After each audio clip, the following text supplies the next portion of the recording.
Hello, പുതിയൊരു വീഡിയോയിലേക്ക് എല്ലാവർക്കും സ്വാഗതം. ഇന്നലെ സൺഡേ ഞാൻ ചൂണ്ടയിടാൻ വേണ്ടി പോയത് ചെല്ലാനത്താണ് കേട്ടോ. ഇപ്പോൾ ചെല്ലാനത്ത് ചെന്നപ്പോഴത്തേക്കും അവിടെ നല്ല പുലിമുട്ടിലേക്ക് പോകുന്ന ആ വഴിയൊക്കെ നല്ല ഭംഗിയുള്ള വഴി കേട്ടോ. ഇപ്പുറത്ത് കടൽ ഇങ്ങനെ തിരമാല അടിച്ചു വരുന്നു. ഇപ്പോൾ റൈറ്റ് സൈഡിലാണെങ്കിൽ പോയിട്ടുള്ളവർക്കൊക്കെ അറിയാം, നിറയെ വള്ളങ്ങൾ, മീൻ പിടിക്കുന്ന വള്ളങ്ങളാണ് കേട്ടോ. മുൻപത്തൊക്കെ എന്ന് പറഞ്ഞാൽ ഒരുപാട് ബോട്ടുകളാണ്. പക്ഷെ ഇവിടെ ഞാൻ ബോട്ടൊന്നും കണ്ടില്ല. ഇവിടെ നിറച്ചും വള്ളങ്ങൾ, ഇങ്ങനെ ഹബ്ബ് എന്ന് പറയുന്ന പോലെ വള്ളങ്ങളുടെ ഒരു ഹബ്ബ്, അതാണ് നിറച്ചും വള്ളങ്ങൾ കേട്ടോ. അപ്പം ഞാൻ അതിൻ്റെയൊക്കെ വീഡിയോ ഇങ്ങനെയൊക്കെ എടുത്ത് നടന്നു. ചൂണ്ടയിട്ട് വെച്ചിരിക്കുകയാണ്, മീനൊന്നും അടിക്കുന്നില്ല. വെയിലിങ്ങനെ വന്ന് ഭയങ്കര വെയിലും ചൂടും ഒക്കെയാണ്.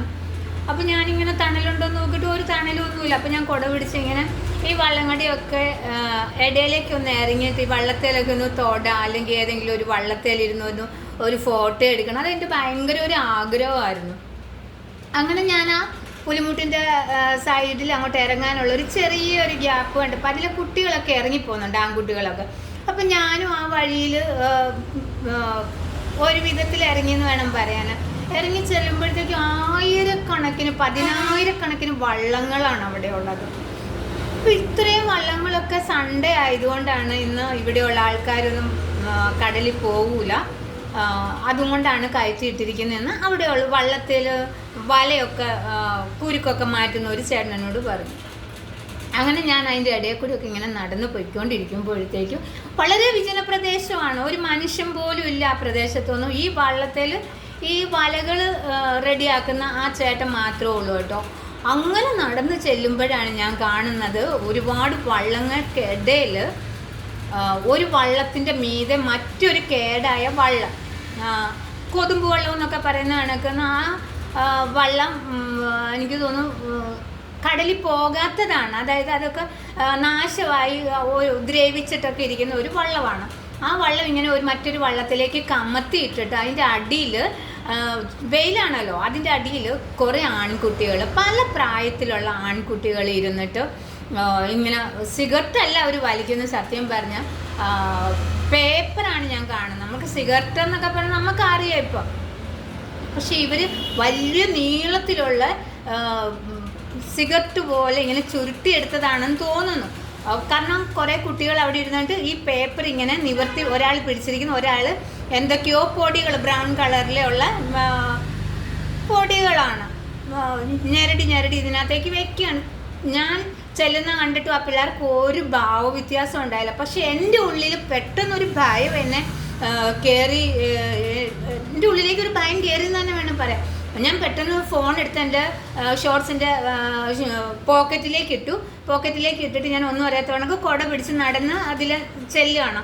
അപ്പോൾ ആ പിള്ളേർ എന്നെ നോക്കി, ഞാനും നോക്കി. പക്ഷെ എനിക്ക് സാധാരണ ഞാൻ എവിടെ പോയാലും കുട്ടികളെ കണ്ടാൽ ഞാൻ അങ്ങോട്ട് കയറി സംസാരിക്കുകയും അവരുടെ വിശേഷം ചോദിക്കുകയും ഒക്കെ ചെയ്യുന്ന ഒരാളാണ്. പക്ഷെ ഈ ഒരു കാഴ്ച എന്നെ വല്ലാതെ, എനിക്ക് ഭയം എന്ന് പറഞ്ഞാൽ, എനിക്ക് സത്യം ഞാൻ നിങ്ങളോട് പറയാൻ, എനിക്ക് മൂത്രം ഒഴിക്കാൻ മുട്ടുന്നോ, എനിക്ക് ബാത്റൂമിൽ പോകാൻ തോന്നുന്നു, എനിക്ക് അടിവയറ്റിൽ കൂടെ വല്ലാത്തൊരു എരിച്ചിലും പുകച്ചിലും വരുവാണ്.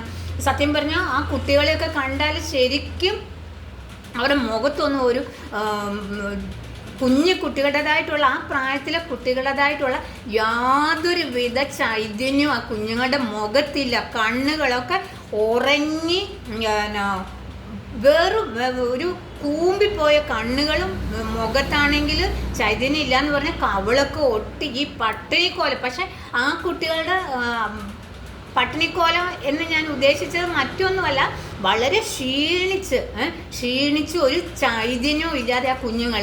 അത് 20 വയസ്സ് തുടങ്ങി, എനിക്ക് ഇതിപ്പോൾ ഈ വീഡിയോ ഞാൻ പറയാനുള്ള കാര്യം തന്നെ അതിനകത്ത് 12-13 വയസ്സുള്ള 2 കുട്ടികൾ. എനിക്ക് ആ കുട്ടികളെ കണ്ടതും എനിക്ക് വല്ലാതെ, ഞാൻ എന്താ ഇവരോട് പറയുക, എങ്ങനെ തുടങ്ങണം, അതോ എനിക്ക് ഇവിടെ നിന്ന് ഓടിപ്പോ. പക്ഷെ അറിയാലോ, കടലിലെ മണ്ണെന്ന് പറഞ്ഞാൽ കടൽ തീർത്ത മണ്ണ് പൂഴിമണ്ണാണ്, നമുക്ക് കാല് വെച്ചാൽ താന്ന് പോവുകയാണ്. ഞാൻ എൻ്റെ വെപ്രാളം കണ്ടിട്ടാന്ന് പറഞ്ഞു. അതിനകത്ത് ഒരു മോൻ പറയാണ്, ചേച്ചി എന്തിനാ പേടിക്കുന്നത്? പേടിക്കൊന്നും വേണ്ട കേട്ടോ, ചേച്ചി നടന്നു പോയിക്കോ, ഞങ്ങളൊന്നും ചെയ്യുമൊന്നുമില്ല. വീഡിയോ ഒന്നും എടുക്കരുത് കേട്ടോ, പോക്കറ്റിലിട്ടൊരു ഫോണ്. ചേച്ചി ഫോണൊന്നും പിടിക്കണ്ട, വീഡിയോ ഒന്നും പിടിക്കണ്ട, ചേച്ചി നടന്നങ്ങ് പൊയ്ക്കോ, വേറെ കുഴപ്പമൊന്നുമില്ല. അപ്പോൾ ഈ കുട്ടികളെ ഞാൻ നോക്കുമ്പോഴത്തേക്കും അവന്മാരവിടെ ഇരുന്നോട്ടെ, അത് ഒരുത്തൻ്റെ അനിയനാ, മറ്റവൻ വീടിൻ്റെ അടുത്തുള്ളതാ. ഇതൊക്കെ കണ്ടു പഠിക്കട്ടെ പിള്ളേർ. അല്ലാതെ പിള്ളേർക്ക് നമ്മൾ ഇങ്ങനെ അല്ലാതെ പിന്നെ എങ്ങനെ ട്രെയിനിങ് കൊടുക്കണം? വീട്ടിൽ കൊണ്ടുപോയി ഇവനൊക്കെ കൊടുക്കാൻ പറ്റും? ഇവൻ ഒരു കഞ്ചാവ് വലിക്കുന്നു. ഞാൻ ഒരു ഹോസ്പിറ്റലിൽ വർക്ക് ചെയ്യുന്നത്, ഞാൻ ആയിരം ആൾക്കാരെ കണ്ടിട്ടുണ്ട്. അത് കണക്ക് തന്നെ ഇതിനകത്ത് നോക്കാൻ റിക്കവർ ചെയ്ത് വന്നിട്ടുള്ള പള്ളൂരത്തിൽ ഒരുപാട് കോർപ്പറേഷൻ്റെ ഒരു സ്ഥാപനമുണ്ട് അവിടെ താമസിക്കുന്ന അവിടെ കൊണ്ടുവന്നാക്കിയിട്ടുള്ള ഒരുപാട് അന്തേവാസികളെ ഞാൻ കണ്ടിട്ടുണ്ട്. എനിക്കറിയാം ഇതിനകത്തുനിന്ന് റിക്കവർ ചെയ്ത് വന്നാൽ പോലും ഇതിനകത്തേക്ക് അഡിക്റ്റായി പോകുന്ന ഒരുപാട് ആൾക്കാരുണ്ട്. അപ്പോഴാണ് ഈ കുഞ്ഞു കുട്ടികൾ. പക്ഷേ ഇവൻ്റെ ഈ ഓവർ സംസാരം തന്നെ ഞാനിപ്പം പറഞ്ഞ കണക്ക് ഞാൻ ഒരുപാട് ആൾക്കാരെ കണ്ടിട്ടുള്ളതാണ്. ഇങ്ങനെ വലിക്കുന്നത്, ഇങ്ങനെ ഉപയോഗിക്കുന്ന ഒരുപാട് ആൾക്കാർ. എനിക്കറിയാം അവൻ ആ കഞ്ചാവിൻ്റെ ലഹരിയിലാണ് അവൻ ആ സംസാരിക്കുന്നതെന്ന്. ഞാൻ ഒന്നും മറുപടി പറയാതെ ഞാൻ നടന്നു പോവുകയാണ്. അപ്പോൾ പുറകിൽ നിന്നും മറ്റൊരാൾ പറയുകയാണ്, ചേച്ചിക്ക് വേണോ? എന്നോട് ചോദിക്കുകയാണ്, ചേച്ചിക്ക് വേണോ? ചേച്ചി ഇതൊക്കെ ഉപയോഗിക്കുമോ? ചേച്ചിയുടെ ക്യാമറയൊക്കെ ഞാൻ അവിടെ കണ്ടല്ലോ, ചേച്ചിയുടെ ബാഗിനകത്ത് എന്തോന്നാണ്? ചേച്ചി എന്തിനാ മീൻ പിടിക്കാൻ നടക്കുന്നത്? ഈ കടൽ തീരത്തൊന്നും ആരുമില്ല, നിങ്ങൾക്ക് അറിയില്ലേ? അവിടെ കുറേ ആൾക്കാർ ഇരിപ്പുണ്ട്, അതിലേതെങ്കിലും സ്ത്രീ ഉണ്ടോ? നിങ്ങൾ എന്തിനാണ് ഇവിടെ വന്നിരിക്കുന്നത്? നിങ്ങളുടെ ഫോണൊന്നും എന്നെ ഒന്ന് കാണിച്ചു. അന്ന് പറഞ്ഞ് ഇവൻ നടന്ന് എൻ്റെ പുറകെ വരുവാണ്. എനിക്ക് എന്താ ചെയ്യേണ്ടതെന്ന് എനിക്ക് അറിയാൻ പാടില്ല. ഞാൻ ഒരു വിധത്തിൽ ഞാൻ നടന്ന് കയറി വരുമ്പോഴത്തേക്കാണ് മീൻ പിടിക്കാൻ വേണ്ടി ദൂരെയുള്ളതാണ്. ആ കുട്ടികളോട് ഞാൻ ചോദിക്കുകയും ചെയ്തു കേട്ടോ. ജാക്സൺ എന്നും നിവിനെന്നുമാണ് കുട്ടികളുടെ പേര്. അവർ നടന്നു വരുമ്പോഴത്തേക്ക് ഇവൻ എൻ്റെ പുറകെ ഇങ്ങനെ ഓടുമല്ല നടക്കുമല്ലാത്ത രീതിയിൽ വരുന്ന കണ്ടപ്പോൾ ആ കുട്ടികൾ എൻ്റെ അടുത്തേക്ക് വന്ന് നിന്നിട്ട് ചോദിച്ചു, എന്താ ചേച്ചി കാര്യം, എന്താടാ എന്ന് ചോദിച്ചു. ചേച്ചി മീൻ പിടിക്കാൻ വന്നാലും നിനക്ക് എന്താ വേണ്ടേ എന്ന് ചോദിച്ചപ്പോഴത്തേക്കും ഇവൻ പുറംതിരിഞ്ഞങ്ങ് പോവുകയാണ്. ഞാൻ സത്യം പറഞ്ഞ ആദ്യം പറഞ്ഞാണ് ഞാൻ അവിടെ അങ്ങ് താന്നു പോയാൽ മതി, ഞാൻ എന്നെ ഇവൻ വല്ലതും ചെയ്യുമോ എന്നൊക്കെ ഞാൻ ഭയപ്പെട്ടു. അതിനുശേഷം ഈ കുട്ടികൾ എന്നോട് പറയാണ്, ഞങ്ങൾ ആലപ്പുഴക്കാരാണ്, ഞങ്ങൾ മീൻ പിടിക്കാൻ വന്നതാണ്, അവർക്ക് യൂട്യൂബ് ചാനലൊക്കെ ഉണ്ട്. അപ്പോൾ ഞങ്ങൾ സംസാരിച്ചുകൊണ്ട് നിൽക്കുമ്പോഴത്തേക്ക് ഈ കുറേ ആൾക്കാർ നടന്നു വരുന്നുണ്ടായിരുന്നു. ആ ഒച്ചപ്പാടും ബഹളവും ഒക്കെ കേട്ടിട്ട് ഇവൻ ഭയങ്കര ഒച്ചത്തിലാണ് ഇവൻ സംസാരിച്ചത്. അങ്ങനെ ഈ അവിടുന്ന് വന്ന ആൾക്കാർ ആ നാട്ടിലുള്ള ആൾക്കാർ തന്നെയാണ്. അവർ പറയാണ്, നിങ്ങൾ എന്തിനാണ് വെറുതെ അവരെ പ്രകോപിപ്പിക്കാൻ വേണ്ടി ചെല്ലുന്നത്? ആ പിള്ളേർ അവിടെ ഇരുന്ന് സിഗരറ്റ് വലിക്കുക, അതൊക്കെ വളർന്നു വന്ന പിള്ളേരല്ലേ? ശരിയാ, വളർന്നു വന്ന പിള്ളേരാണ്. വളർന്നു വരുന്ന 2 കുരുന്നുകൾ അതിൻ്റെ കൂട്ടത്തിലുണ്ട്. ചേട്ടൻ കണ്ടോ? ആ അവന്മാരുടെ കൂട്ടത്തിൽ 13, 12 വയസ്സുള്ള 2 ആൺകുട്ടികളെ കണ്ടോ എന്ന് ചോദിക്കുമ്പോൾ അവരൊന്നും ഇവിടെ ഉള്ളവരൊന്നും അല്ല, അവർ പുറത്തുനിന്ന് വന്നിരിക്കുന്നവരാ. അവരുടെ കൂട്ടുകാർ ബോട്ടെ വള്ളത്തെ പോകുന്ന 1-2 പിള്ളേരൊക്കെ ഉണ്ടാവും. അവരെ കാണാൻ ഞായറാഴ്ചയല്ലേ, ഒന്ന് പോയിക്കാം എന്നൊക്കെ പറഞ്ഞ് എത്ര നിസ്സാരമായിട്ടാണ് ആൾക്കാർ പറയുന്നത്. അവർക്ക് മക്കളില്ലേ? ഇത് കണ്ട സത്യം പറഞ്ഞ ഇത്രയും ഒരു ഭീകരമായിട്ട് ഞാൻ അനുഭവിച്ച ഒരു ടെൻഷൻ, അതിനെ കൂടെ കടന്നു പോയപ്പോൾ ഞാൻ അനുഭവിച്ച ആ ടെൻഷൻ്റെ ആ ഒരു ഭീകരത എന്താണെന്ന് എനിക്ക് ശരിക്കും മനസ്സിലായി. അപ്പോൾ ഈ കുഞ്ഞുങ്ങളൊക്കെ വീടുകളിൽ കാണിക്കുന്ന എന്തായിരിക്കും, അവരുടെ അമ്മമാരോടൊക്കെ എന്തായിരിക്കും, എങ്ങനെയായിരിക്കും? നമ്മളിപ്പോൾ കണ്ടുകൊണ്ടിരിക്കുകയാണ് എത്ര വാർത്തകളാണ്. ഒരു ദിവസം തന്നെ 5-6 വാർത്തകളാണ്. അമ്മേനെ വെട്ടി, അമ്മേനെ ഉപദ്രവിച്ചു, പെങ്ങളെ ഉപദ്രവിച്ചു, അച്ഛനെ വെട്ടി, അച്ഛനെ തല്ലി, എന്തൊക്കെയാണ് നമ്മൾ കാണുന്നതും കേൾക്കുന്നു. ഇവരുടെയൊക്കെ കയ്യിൽ വില കൂടിയ മൊബൈലും ഒക്കെ ഉണ്ട്. ഇവരൊക്കെ ഇതൊക്കെ വാർത്തകൾ കാണുന്നുണ്ടാവില്ലേ?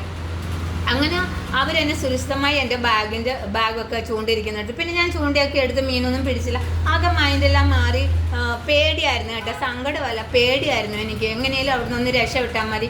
അതുവരെ ഞാൻ അവിടുന്ന് എൻ്റെ ബൈക്കിൻ്റെ അടുത്ത് എത്തുന്നിടം വരെ ഈ ജാക്സനെന്നും ഈ നിതിനെന്നും പറയുന്ന കുട്ടികൾ 2 പേരും എൻ്റെ ഒപ്പം വരുവേ. ഞാൻ എൻ്റെ ബൈക്ക് എടുത്ത് പോകുന്നിടം വരെ, അവർ കണ്ണിൽ നിന്ന് മറിഞ്ഞു പോകുന്നിടം വരെ അവർ എന്നെ നോക്കി നിൽക്കുകയും കൈവീശി കാണിക്കുകയും ഒക്കെ ചെയ്തിരുന്നു എന്നെ. അപ്പം നമുക്ക് എവിടെയെങ്കിലും നമ്മളൊന്ന് അകപ്പെട്ടു പോയാൽ ഇതേപോലെ ആരെങ്കിലും നമ്മളെ രക്ഷിക്കാനുണ്ടാവും, നമുക്ക് സപ്പോർട്ട് ചെയ്യാൻ ആരെങ്കിലും ഉണ്ടാവും. അതെൻ്റെ വിശ്വാസമാണ്. അത് ചിലപ്പോൾ എൻ്റെ ആ മനസ്സിൽ ഞാൻ ആ പ്രായത്തിലുള്ള കുഞ്ഞുങ്ങളെ എൻ്റെ മക്കളെ പോലെ ഞാൻ കരുതുന്നു. പക്ഷെ എൻ്റെ മനസ്സിനകത്ത് ഒരുപാട് വേദന ഉണ്ടാക്കിയത് ആ 2 കുഞ്ഞുങ്ങൾ. അവന്മാർ 20-28 വയസ്സൊക്കെ ഉള്ള കുറേ 5-6 ആൺകുട്ടികളാണ് അവിടെ ഇരുന്നത്. അവരുടെ ഒപ്പം ഇരുന്ന 2 പിഞ്ച് പൈതങ്ങളെ ഓർത്തിട്ടാണ് എൻ്റെ വിഷമം. അപ്പോൾ ഈ വീഡിയോ ആരെങ്കിലുമൊക്കെ കാണുവാണെങ്കിൽ ചെല്ലാനത്ത് പുലിമുട്ടിൽ മീൻ പിടിക്കാൻ പോകുമ്പം പ്രത്യേകിച്ച് പെൺകുട്ടികളെ കൊണ്ട് പോകുന്ന ആൾക്കാർ പ്രത്യേകിച്ച് ശ്രദ്ധിക്കുക. അല്ല, ആൺകുട്ടികളാണേലും ശ്രദ്ധിക്കുക. അവിടെ ഇങ്ങനെയുള്ള സംഭവങ്ങളൊക്കെ നടക്കുന്നുണ്ട്. അപ്പോൾ ചോദിക്കും അവിടെ മാത്രമാണോ എന്നല്ല, അവിടെയാണ് ഞാൻ കണ്ടത്. ഞാൻ ഒരുപാട് ഹാർബറുകളിൽ മീൻ പിടിക്കാൻ ചൂണ്ടയിടാൻ വേണ്ടി പോയിട്ടുണ്ട്. എൻ്റെ സ്വന്തം എന്ന് ഞാൻ കരുതിയിരിക്കുന്ന ഇപ്പോഴും ഞാൻ നമ്മുടെ മുനമ്പ ഹാർബർ തന്നെയാണ്. ഞാൻ മുനമ്പത്ത് ഒരുപാട് ഫ്രണ്ട്സ് ഉണ്ട് എനിക്ക്, പക്ഷേ എൻ്റെ ജീവിതത്തിൽ ആദ്യമായിട്ടാണ് എനിക്ക് ഇതേപോലെ ഒരു അനുഭവം ഉണ്ടായിരിക്കുന്നത്. അപ്പോൾ